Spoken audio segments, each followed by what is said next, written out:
నిర్విఘ్నం కురు మే దేవ సర్వకార్యేషు సర్వదా శ్రీమద్ మహాగణాధిపతయే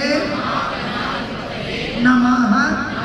మనోరథాన్ ప్రార్థయామి నమస్కరోమి.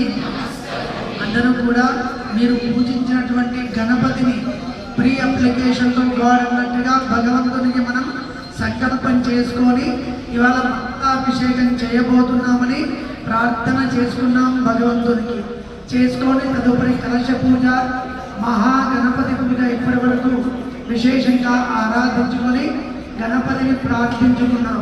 కార్యం మే సిద్ధిమాయాంతో అని.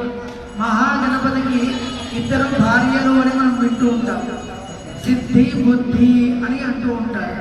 అంటే గణపతిని ప్రార్థించడం వల్ల మనకి ఏం కలుగుతుంది అంటే, మన పురాణాలన్నీ కూడా మనకి ఏం చెప్తాయంటే, మన జీవితంలో సన్మార్గాన్ని చూపించడానికి ఏదో ఒక అవతారాన్ని, ఏదో ఒక క్యారెక్టర్ని చూపిస్తూ ఉంటారు మన పురాణంలో.